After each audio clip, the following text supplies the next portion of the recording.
Question है आपका जिसमें आपको एक डायग्राम गिवन है और उसमें त्रिभुजों की संख्या आपसे पूछी गई है और आपको 4 ऑप्शन गिवन है ए बी सी डी। तो इसे हम सोल्व करेंगे।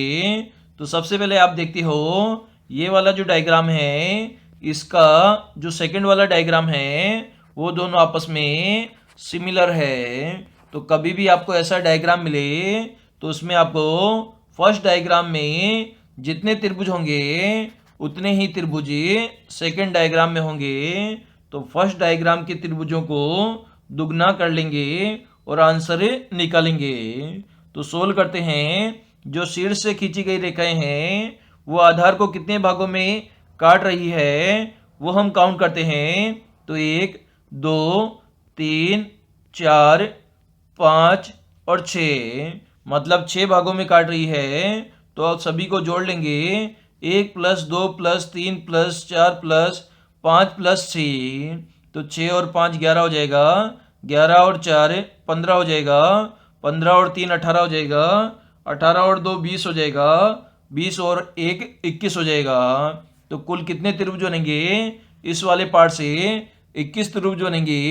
यहाँ पर 2 पार्ट है तो दुगना कर देंगे तो 42 त्रिभुज हो जाएंगे। तो मेन आपके 42 त्रिभुज यहाँ पर हो जाएंगे। लेकिन इन दोनों के यहाँ से मिलने से और भी त्रिभुज जनरेट हो रहे हैं जिसमें आपका बताया जाए तो आपका ये त्रिभुज बन रहा है सिमिलर, इससे ये त्रिभुज बन रहा है, इससे ये त्रिभुज बन रहा है। तो ऊपर वाले में 3 एक्स्ट्रा त्रिभुज बन रहे हैं सिमिलरली, नीचे वाले में भी 3 एक्स्ट्रा त्रिभुज बनेंगे। तो कुल कितने एक्स्ट्रा त्रिभुज हो जाएंगे? 6 एक्स्ट्रा त्रिभुज हो जाएंगे। तो 42 और 6 कितना हो जाएगा? 48 हो जाएगा। तो कुल मिलाकर कितने त्रिभुज है? 48 त्रिभुज है, जो कि आपको ऑप्शन नंबर डी में गिवन है। तो डी इस क्वेश्चन का आंसर हो जाएगा। क्वेश्चन है आपका जिस प्रकार से 47 का संबंध 65 से है उसी प्रकार से 59 का संबंध क्वेश्चन चिन्ह की किस संख्या के साथ होगा, ये आपको फाइंड आउट करना है। इसके लिए 4 ऑप्शन आपको गिवन है ए बी सी डी। तो इसे हम सोल्व करने की कोशिश करते हैं। तो सबसे पहले हमें 47 से 65 बनाना है। इसके लिए हमें 4 और 7 को अलग अलग लिखते हैं। अगर यहाँ पर हमें 7 का स्क्वायर करते हैं तो आपका 49 बन जाएगा। इसी प्रकार से हमें 4 का स्क्वायर करते हैं तो 16 बन जाएगा। अगर 16 और 49 को आपस में जोड़ दें हमने तो संख्या कितनी बनेगी? 9 और 6 15 हो जाएगा। हासिल 1 लग जाएगी। 4 और 1 5 और 1 हासिल 6 हो जाएगा। मतलब आपकी संख्या 65 बन जाएगी। इसमें हमने क्या किया है, स्टार्टिंग की दोनों डिजिट का हमने स्क्वायर किया है और उन्हें आपस में जोड़ा है। इससे हमारी नेक्स्ट संख्या प्राप्त हो गई।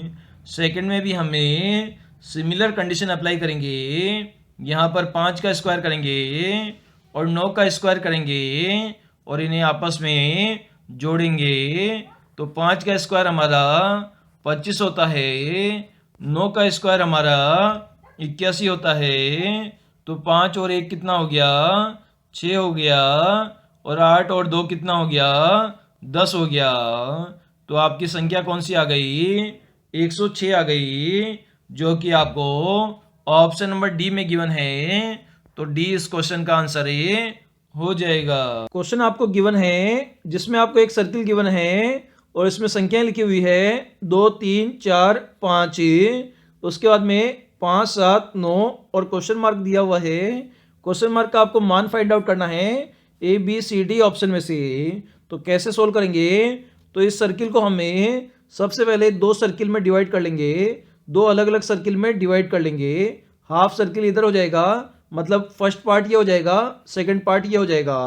तो इसमें हम देख पा रहे हैं सबसे पहले हम 2 से 3 पर गए तो हमने यहाँ पर 1 जोड़ा है। 3 से हम 4 पर गए तो यहाँ पर भी हमने 1 जोड़ा है। 4 से हमें 5 पर गए तो यहाँ पर भी हमने 1 जोड़ा है, मतलब प्रत्येक में 1 जोड़ते जाएंगे और आगे बढ़ते जाएंगे।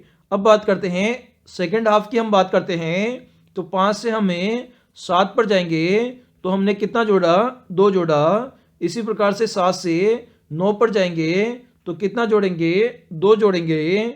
इसी प्रकार से हमें 9 से क्वेश्चन मार्क पर जाना होगा तो कितना जोड़ेंगे, सबसे पहले 2 जोड़ा, उसके बाद भी 2 जोड़ा, तो लास्ट में भी 2 जोड़ेंगे। तो 9 + 2 कितना हो जाएगा, ये हमारा 11 हो जाएगा, जो कि ऑप्शन नंबर बी हमारा करेक्ट हो जाएगा। एक बार वापस देखते हैं, इसे हमें 2 सर्किल में हमने डिवाइड कर लिया, ये हाफ पार्ट हो गया, ये भी हमारा हाफ पार्ट हो गया। 2 से 3 पर गए, 3 से 4 पर गए, 4 से 5 पर गए, सभी में हमने 1 ऐड किया है। इसी प्रकार से 5 से 7 पे गए, 7 से 9 पर गए तो हमने कितना जोड़ा, 2 जोड़ा। अगर 9 से हमें क्वेश्चन मार्क पर जाना है तो यहाँ पर भी 2 जोड़ना पड़ेगा, तो 9 + 2 कितना हो जाएगा, ये हमारा 11 हो जाएगा, जो कि ऑप्शन नंबर बी हमारे पास में आंसर है, ये करेक्ट हो जाएगा। क्वेश्चन है आपका जिसमें आपको ABCD ऑप्शन दिए गए हैं और इनमें से आपको बेमेल विकल्प का चयन करना है, तो इसे हम सोल्व करेंगे। तो यहाँ पर हम देखेंगे 85 और 136 को हम देखते हैं, तो इन दोनों के अंदर कोई भी कॉमन फैक्टर हमारा निकल कर नहीं आता है। सिमिलर बी को हम चेक करते हैं, तो बी में भी कोई भी कॉमन फैक्टर निकल कर नहीं आता है। सिमिलर आगे हम चेक करते हैं 101 और 153 को चेक करते हैं, तो यहाँ पर भी कोई भी कॉमन फैक्टर नहीं है। जबकि आगे हमें 63 और 162 को चेक करते हैं, तो यहाँ पर कॉमन फैक्टर 3 निकल कर आ रहा है, जिसमें 63 में भी हमारा 3 का भाग जाता है और 162 में भी हमारा 3 का भाग जाता है।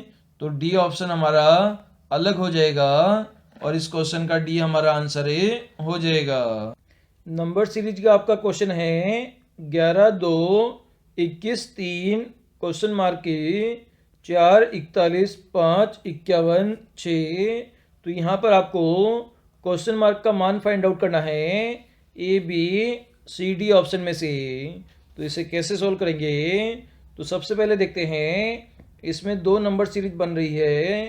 पहली नंबर सीरीज 11 से 21, 21 से क्वेश्चन मार्क के, क्वेश्चन मार्क से 41 से, 41 से 51, और सेकंड सीरीज हमारी बन रही है 2 से 3, 3 से 4, 4 से 5, 5 से 6।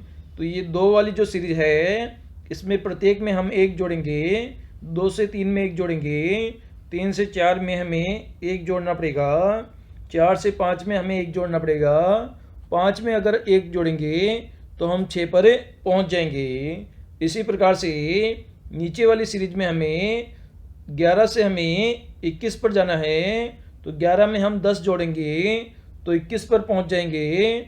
इसी प्रकार से 41 से हमें 51 पर जाना है, तो यहाँ पर भी हमें 10 जोड़ना पड़ेगा। तो बीच वाली सीरीज में भी अब हमें 21 से लेकर क्वेश्चन मार्क पर जाना है, तो यहाँ पर 10 जोड़ेंगे, तो यहाँ पर क्वेश्चन मार्क का मान 31 आ जाएगा, और 31 में वापस हम 10 जोड़ के देखेंगे, तो 31 + 10 हमारा 41 हो जाएगा। मतलब क्वेश्चन मार्क की जगह है हमारा 31 मान आएगा, जो कि ए ऑप्शन हमारा सही है।